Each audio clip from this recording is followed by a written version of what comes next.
മുഖ്യമന്ത്രിയാണ് പാറ പൊട്ടിച്ചത്. പാറ പൊട്ടിക്കാൻ ഈ ഒരു സ്ഥലത്ത് പാറ പൊട്ടിക്കുമ്പോൾ നമുക്ക് ഇപ്പോഴും മനസ്സിലാവാത്തൊരു കാര്യം, ഒരു സ്ഥലത്ത് പാറ പൊട്ടിക്കുമ്പോൾ അതിൻ്റെ ഇമ്പാക്റ്റ് അവിടെ തന്നെ ആയിക്കൊള്ളണമെന്നില്ല.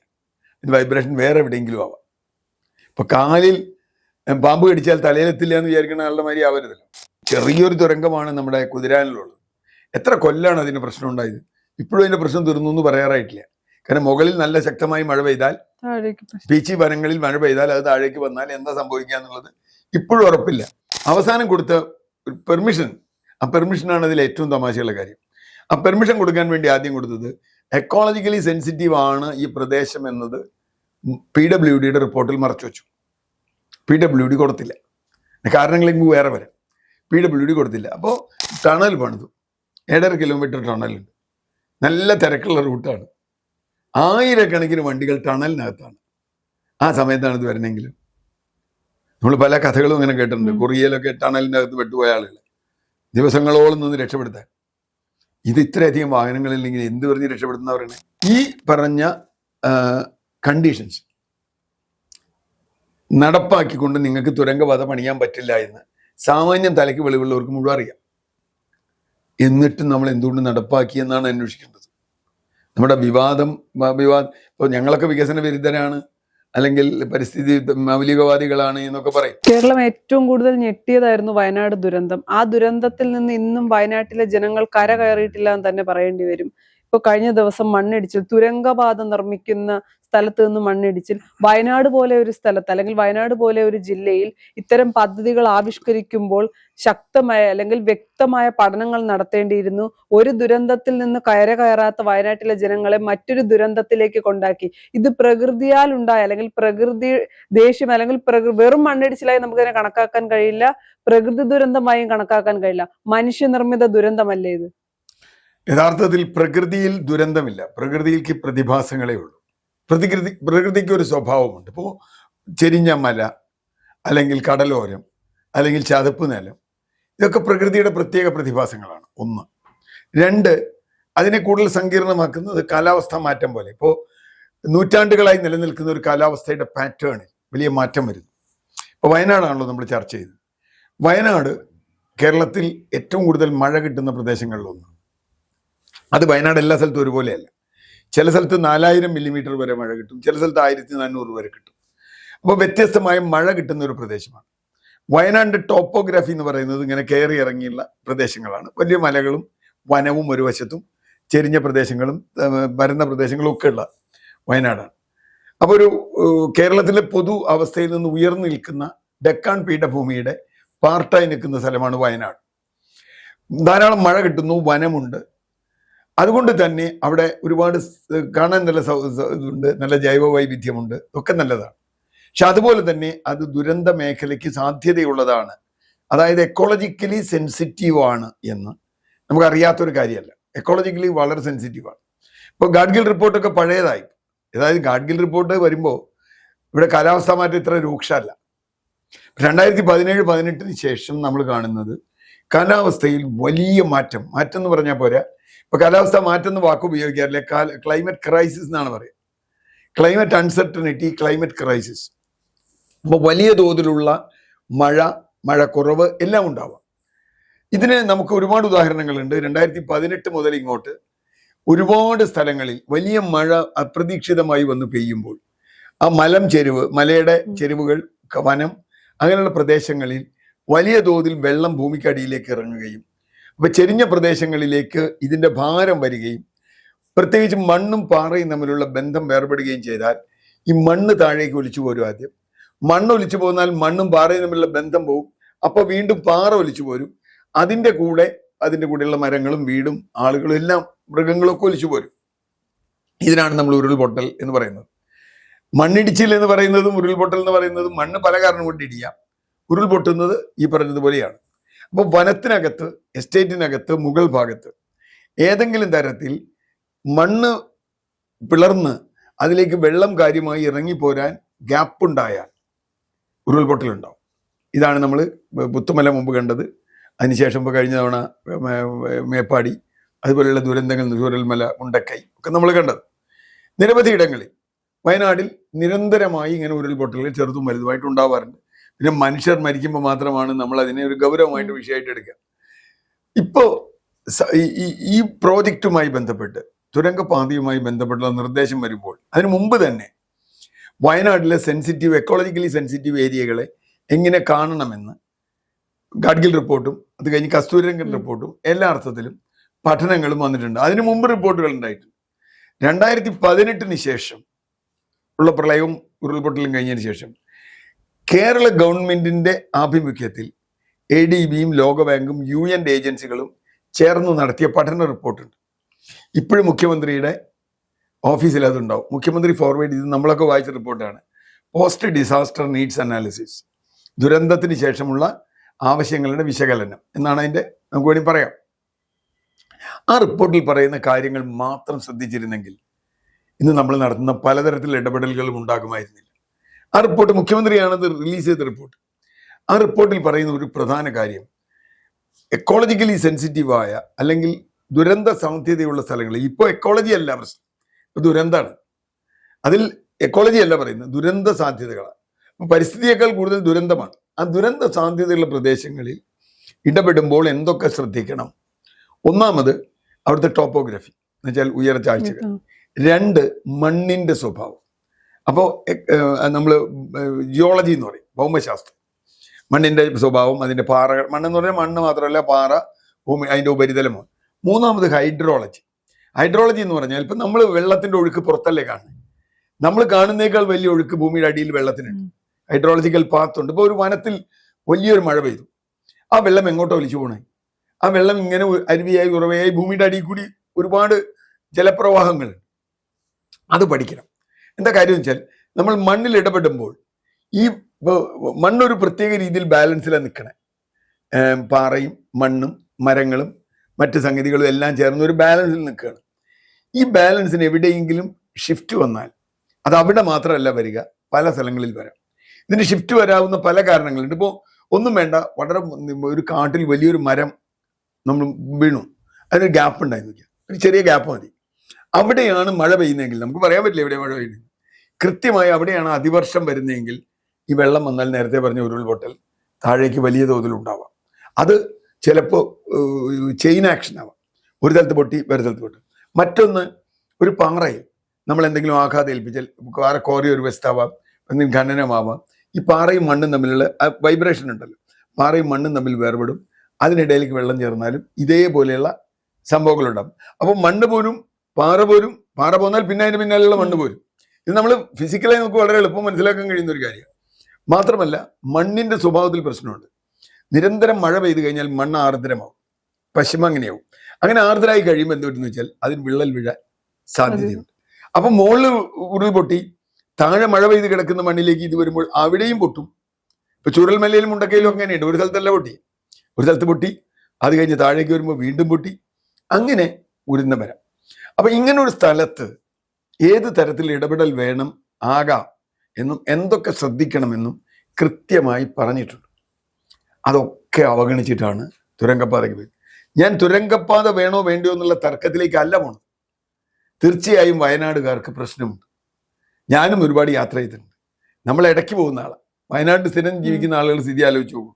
ആ ചുരത്തിൽ, താമരശ്ശേരി ചുരത്തിൽ മണിക്കൂറുകളോളം കിടക്കേണ്ടി വരികയും രോഗികളും അതുപോലെ മറ്റു കാര്യങ്ങൾക്ക് പോകേണ്ടവരും ഒക്കെ വലിയ തോതിൽ പ്രശ്നങ്ങൾ ഉണ്ടാവും. അപ്പൊ അതുകൊണ്ട് ഒരു പാത അവർക്ക് ആവശ്യമുണ്ട്, ഒരു ബദൽ പാത അവർക്ക് ആവശ്യമുണ്ട്. കുറ്റ്യാടി ചുരത്തിലും അത് ഉണ്ടായിട്ടുണ്ട്, അല്ലെങ്കിൽ മറ്റേ തലശ്ശേരി പാൽച്ചുരം പോലെയുള്ള സ്ഥലങ്ങളിലൊക്കെ ഉണ്ടായിട്ടുണ്ട്. ഇതൊക്കെ വയനാട്ടിലേക്ക് പോകുന്ന ചുരങ്ങളാണ്. അങ്ങനെ ഒരു ഘട്ടത്തിൽ എന്തായിരിക്കണം അവർക്കുള്ള പരിഹാരം? ഇപ്പം നമുക്കൊരു രോഗം വന്നു, വളരെ ഗുരുതരമായ രോഗമാണ്. രോഗം വരുമ്പോൾ ചിലർ ഫ്രാൻറ്റിക് ആയിട്ട് കിട്ടുന്ന മരുന്നൊക്കെ കഴിക്കും. കിട്ടുന്ന മരുന്നൊക്കെ കഴിക്കുന്നത് ശാസ്ത്രീയമായ സംഗതിയല്ല. സയൻസ് കിട്ടുന്ന മരുന്ന് കഴിക്കില്ല, ചിലപ്പോൾ അത് കഴിച്ചാൽ കൂടുതലാവും.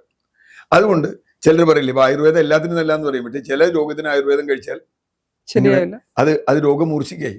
ഇപ്പൊ കിഡ്നി അതുപോലെയുള്ള രോഗങ്ങൾക്കൊക്കെ ചില മരുന്ന് കഴിച്ചാൽ, ആയുർവേദ മരുന്ന് കഴിച്ചാൽ നിങ്ങളുടെ പണി തരും. അപ്പോൾ ക്രിയാറ്റിൻ കൂടുക, അങ്ങനെയുള്ള പ്രശ്നങ്ങളൊക്കെ ഉണ്ട്. അപ്പൊ അതുകൊണ്ട് അതുപോലെ വയനാട്ടിലെ യാത്രാ ദുരിതത്തിന് എന്തെങ്കിലും പരിഹാരം വേണം എന്നർത്ഥത്തിൽ തുരങ്കപാത കൊണ്ടുവരികയും അതിന്റെ പിന്നിൽ വേറെ കുറെ ലോബികളുണ്ട്, അതിലേക്ക് നമ്മൾ പോകുന്നില്ല. ഈ തുരങ്കം എങ്ങനെയാണ് ഉണ്ടാക്കുന്നത്? ഒരു വലിയ മലയുടെ അടി കൂടി തുരങ്കം തുറക്കുക. 7.5 കിലോമീറ്റർ കൊണ്ട് നിങ്ങൾ ആനയ്ക്കാൻപോയിൽ നിന്ന് മേപ്പാടി വെള്ളാടി എത്തും എന്നതാണല്ലോ ഈ തുരങ്കത്തിന്റെ പ്രത്യേകത. ഈ തുരങ്കത്തിന് ഉണ്ടാക്കുമ്പോൾ എന്തൊക്കെ സംഭവിക്കും? ഒന്ന്, തുരങ്കത്തിന് നിങ്ങൾ മണ്ണ് വെട്ടുമ്പോൾ ഇതിന്റെ മീതെ മണ്ണുണ്ട്, പാറയുണ്ട്, അതിന്റെ മീതെ മരങ്ങളുണ്ട്, വനമുണ്ട്. വനം വലിയ വനപ്രദേശമാണ് അത്. അതിന്റെ മീതെ മൃഗങ്ങളുണ്ട്, പക്ഷികളുണ്ട്, എല്ലാം ഉണ്ട്. അതിന്റെ താഴെ നമ്മൾ തുറക്കണേ. അത് തുറക്കുമ്പോൾ എന്ത് ഇമ്പാക്റ്റാണ് അവിടെ ഉണ്ടാവുക? അവിടെ തന്നെ ആദ്യമേ തന്നെ പറഞ്ഞിട്ടുണ്ട്, ആനത്താരകളുടെ പ്രശ്നം പറഞ്ഞിട്ടുണ്ട്, പക്ഷികളുടെ പ്രശ്നം പറഞ്ഞിട്ടുണ്ട്, ബയോഡൈവേഴ്സിറ്റി, ഇതൊക്കെ നെഗറ്റീവായി ബാധിക്കുമെന്ന് റിപ്പോർട്ടിലുണ്ട്. പിന്നെ ആനയും പക്ഷിയൊന്നും നമുക്കൊരു വിഷയമല്ലല്ലോ, പോട്ടെ, നമുക്ക് മനുഷ്യനല്ലേ പ്രധാനം. എന്നാൽ വളരെ ലളിതമായൊരു ചോദ്യം വരും. പക്ഷേ ആനത്താരയൊക്കെ പോയാലും ഇത് ചെയ്യുമ്പോൾ ഇതുണ്ടാക്കുന്ന ഇമ്പാക്റ്റ്, പാറ തുറക്കണമെങ്കിൽ തീർച്ചയായും ഒരു സംവിധാനം വേണം. ആ സംവിധാനം ഈ പാറയും മണ്ണും തമ്മിലുള്ള ബന്ധത്തിൽ എവിടെയൊക്കെ വിള്ളൽ ഉണ്ടാക്കാം നമുക്കറിയില്ല. മാത്രമല്ല, നേരത്തെ പറഞ്ഞതുപോലെ വലിയൊരു ഭാരമാണ് ഇതൊരു പ്രത്യേക സ്ട്രക്ചറിൽ ഇങ്ങനെ താങ്ങി നിർത്തിയിട്ടുള്ളത്. അതിന് മീതെ പാറയും ഇതെല്ലാം ഉണ്ട്. അപ്പൊ ഈ ചലനം, വൈബ്രേഷൻ, പാറയും മണ്ണും തമ്മിൽ എവിടെയെങ്കിലും വേർപെടുകയും അവിടേക്ക് വലിയ തോതിൽ വെള്ളം ഇറങ്ങി വരികയും ചെയ്താൽ മണ്ണിടിഞ്ഞ് ഒരു കുഴപ്പമുണ്ടാവാം. ഇതൊരു കാര്യം. മണ്ണിന്റെ സ്വഭാവം പരിശോധിക്കണം, മണ്ണ് പരിശോധന, അതുപോലെയുള്ള കാര്യം. മൂന്നാമത്തെ കാര്യം, ഈ ജലപാത, ഞാൻ നേരത്തെ പറഞ്ഞ ഹൈഡ്രോളജിക്കൽ ജലപാതയുണ്ട്. നമ്മുടെ തുരങ്കം വെട്ടുമ്പോൾ ഇതിന്റെ മീതെ കൂടിയാണ് ഈ ജലപാത പോണെങ്കിൽ എന്ത് സംഭവിക്കും? ഇത് താഴേക്ക് ഇതെല്ലാം കൂടി വീഴും, തുരങ്കവും പോകും. ഇപ്പൊ ചെറിയൊരു തുരങ്കമാണ് നമ്മുടെ കുതിരാനിലുള്ളത്. എത്ര കൊല്ലാണ് അതിന് പ്രശ്നം ഉണ്ടായത്?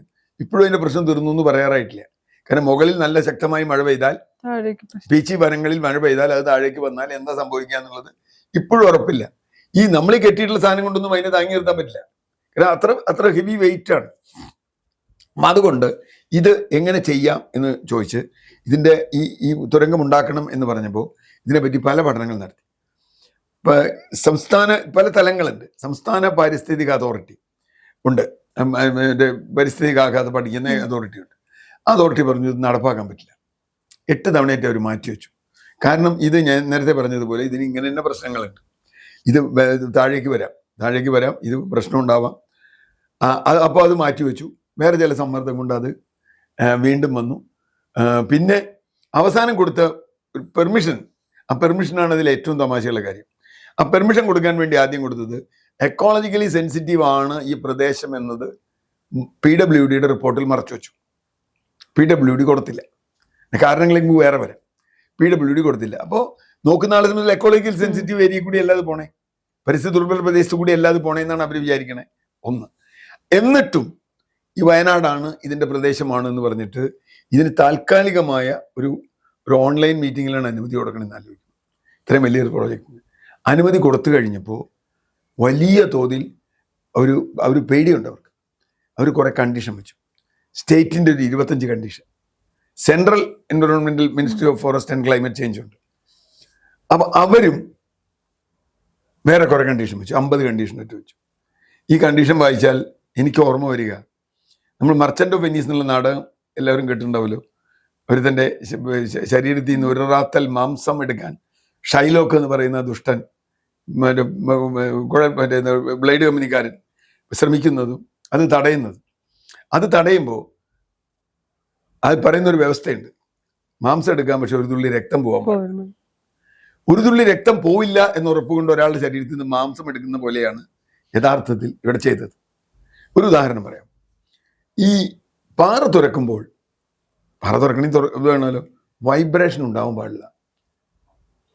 പാറ തുറക്കുമ്പോൾ വൈബ്രേഷൻ ഉണ്ടാവാൻ പാടില്ല. അങ്ങനെ ഒരു പാറ തുറക്കൽ നടക്കൂ? ഇല്ല.